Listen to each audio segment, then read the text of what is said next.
అందరికీ నమస్కారం అండి. జగద్గురు శ్రీకృష్ణ ఛానల్‌కి స్వాగతం. ఈరోజు దత్తాత్రేయుని కథ విన్న వారికి నిజంగా పుణ్యఫలం కలుగుతుంది. ఎలాంటి పాపదోషాలు ఉన్నా తొలగిపోయి, వాళ్ళకి పుణ్యం, పురుషార్థం కలిగి, వాళ్ళ కుటుంబంతో సకల సౌభాగ్యాలతో ఉండాలి అని చెప్పి మనస్ఫూర్తిగా కోరుకుంటూ ఈ రోజుటి వీడియో స్టార్ట్ చేస్తున్నాను ఫ్రెండ్స్. మనం గురు చరిత్రలోని దుర్వాసన శాపం వల్ల భగవంతుడు ధరించిన అవతారాలలో ఉత్తమ సాధకులకు మాత్రమే తెలుపబడిన శ్రీ దత్తాత్రేయ స్వామి అవతారం గురించి నామధారకుడు కోరగా సిద్ధయోగి ఇలా చెప్పసాగారు. హిందువులు త్రిమూర్తులు బ్రహ్మ, విష్ణు మరియు మహేశ్వరుల అవతారమైన దైవ స్వరూపిడిగా గుర్తిస్తున్నారు. దత్త అనే పదానికి సమర్పించిన అనే అర్థముంది. త్రిమూర్తులు అత్రి మహర్షి మరియు అనసూయ దంపతులకు పుత్రుని రూపంలో తమను తాము సమర్పించుకున్నారు కనుక అతడికి దత్త అని పేరు వచ్చింది. ఇతడు అత్రి కుమారుడు కాబట్టి తన పేరు ఆత్రేయ అయింది. ఉత్తరాది సాంప్రదాయంలో దత్తాత్రేయును ఒక అవతారంగా లేదా శివుని అవతారంగా మరియు నాథ యొక్క అదినాథ్ సంప్రదాయానికి సంబంధించిన ఆది గురువు గుర్తిస్తున్నారు. దత్తాత్రేయ మొట్టమొదటిగా యోగదేవుడుగా తాంత్రిక లక్షణాలను ప్రదర్శిస్తూ ఇలా ఉన్నప్పటికీ తర్వాత అతడు మరింత భక్తికి సంబంధించిన వైష్ణవ పూజా విధానాలను పుణికిపుచ్చుకొని సంలీనమయ్యాడు. ఇతడు ఇప్పటికీ కోట్లాది హిందువుల చేత పూజింపబడుతూనే భారతీయ చింతనలో అత్యున్నత సారాంశం కంటే గురువుగా, కృష్ణ స్వభావం కలిగిన దేవుడిగా గుర్తింపబడ్డాడు.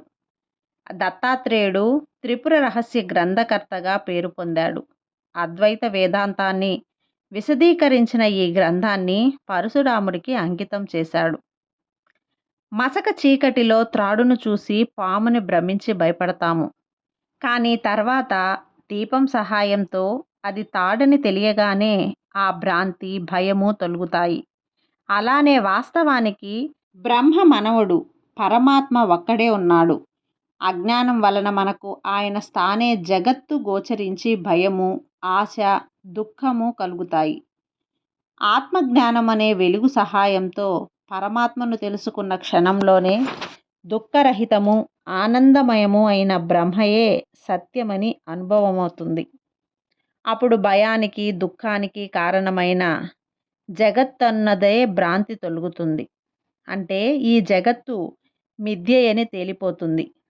సర్వత్రా నిండియున్న బ్రహ్మయే గురువు యొక్క నిజతత్వం.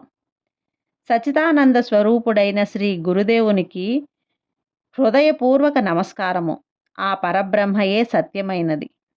అజ్ఞానం వలన దుఃఖంలో మరుగుతున్న జీవులపై కరుణతో వాటికి ఆ దయానిధి తన నిజతత్వాన్ని బోధించడానికి ఆత్రేయ మహాముని పుత్రుడై జన్మించి శ్రీ దత్తాత్రేయుడిని పేరు పొందాడు. భక్తితో తనను ఆశ్రయించిన కార్తవీర్యార్జునుడు, యదువు మొదలగు వారిని ఈ సంసారం అనే దుఃఖసాగరం నుండి ఉద్ధరించాడు. ఆయననే మరలా శ్రీ పాదవల్లభుడుగాను మరియు శ్రీ నృసింహ సరస్వతియే అనే పేరుతో అవతరించి తన శిష్యులైన సిద్ధార్థులను ఉద్ధరించాడు. పూర్వం సూర్యవంశానికి చెందిన అంబరీషుడు అనే రాజు నిరంతరం హరిచింతన, అతిథి సేవలతో పాటు నిష్ఠతో ఏకాదశి వ్రతము ఆచరించేవాడు.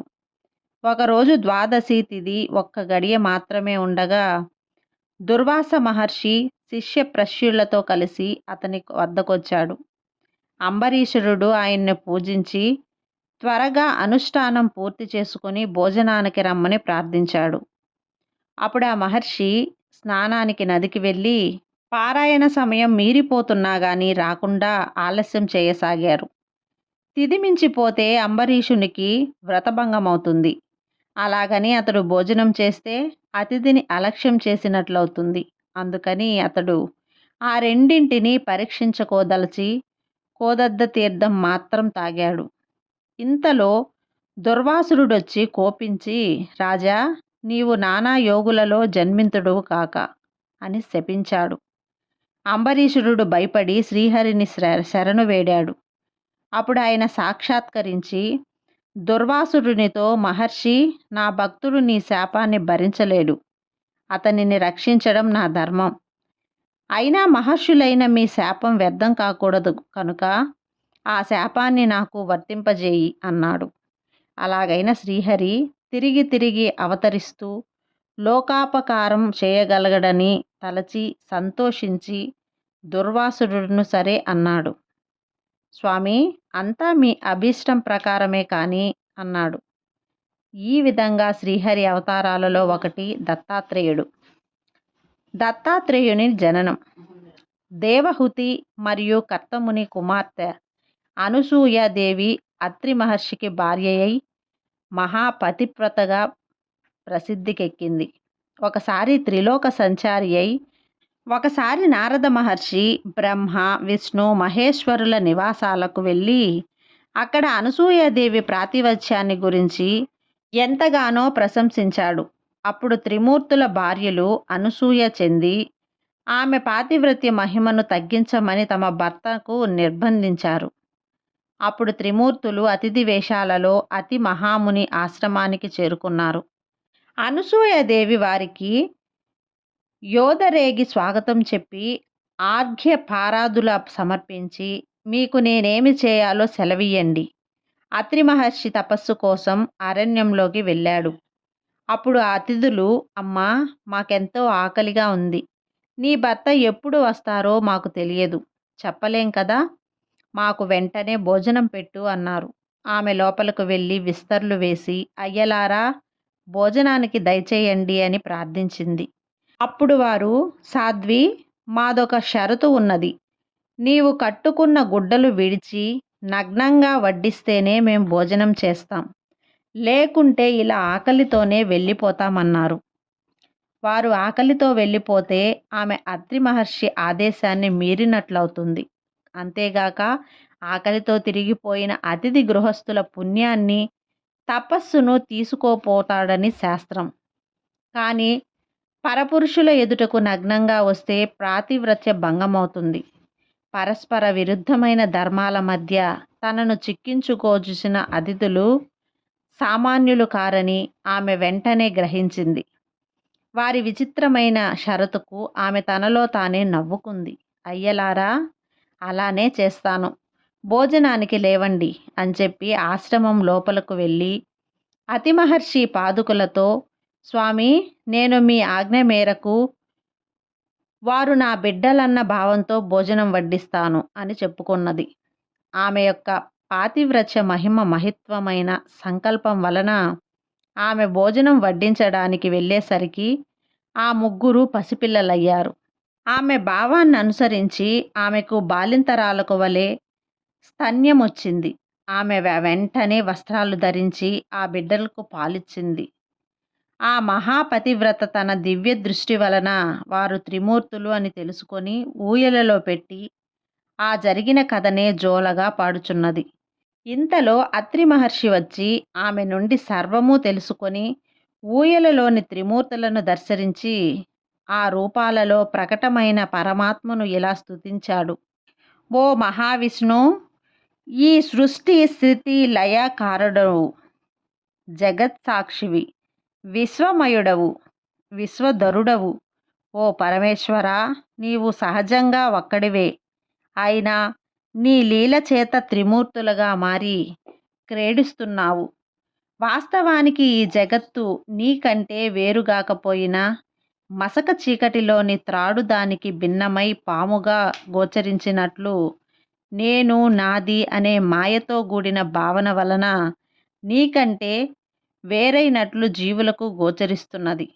ఊయలలోని పిల్లలు హాయిగా నిద్రపోతున్నారు. త్రిమూర్తులు ఆ స్తోత్రానికి తృప్తి చెంది తమ నిజరూపాలలో ప్రత్యక్షమై వరం కోరుకోమన్నారు. అప్పుడు అత్రి మహర్షి భార్య వైపు చూస్తూ, సాధ్వి, వీరు మనస్సు చేతగూడ పొందడానికి వీలుకాని వారు, అయినా నీ భక్తి వలన ఇలా వచ్చారు. నీ అభిష్టమేమిటో నివేదించుకో అన్నాడు. అప్పుడు అనసూయాదేవి, స్వామి, ఈ సృష్టి యొక్క వికాసం కోసమే మీరు భగవంతుని చేత సృష్టింపబడ్డారు.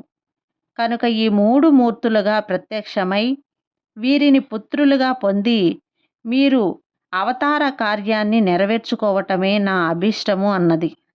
అత్రి మహర్షి సంతోషించి మీరు మాకు పుత్రులుగా పుట్టి మమ్మల్ని ఉద్ధరించండి అని కోరాడు. అప్పుడు వారు మహర్షి మమ్ము నీ సంపూర్ణంగా దత్తం చేసుకున్నావు. ఆ తర్వాత అత్రి అనసూయలకు దత్తాత్రేయుడు జన్మించాడు. ఈయన సాక్షాత్తు పరమేశ్వరుడే. శత్రువులకు కూడా అందని సచిదానంద స్వరూపుడు. మానవుల అభీష్టాలు నెరవేర్చే యోగము జ్ఞానము ప్రసాదించేవాడు. హరించిన తక్షణంలోనే అనుగ్రహిస్తూ సర్వత్రా సంచరిస్తూ ఉంటాడు. అలనాటి దుర్వాస శాపం వల్లనే పరమాత్ముడై శ్రీ దత్తుడు శాశ్వతంగా భూమి మీద సంచరిస్తూ భక్తులను అనుగ్రహిస్తుంటాడు.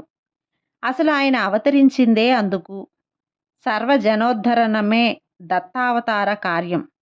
సృష్టి ఉన్నంత వరకు కొనసాగాల్సిందే. కనుక దత్తస్వామి అవతార త్యాగం చేయకుండా నిత్యము భూమిపై సంచరిస్తూ ఉంటాడు. శ్రీ దత్తాత్రేయుడే ఆది గురువు. ఇది అండి శ్రీ దత్తాత్రేయుని చరిత్ర. దత్తాత్రేయుని జన్మ రహస్యం కూడా. ఈ చరిత్ర విన్నవారి చరితార్థమవుతుంది.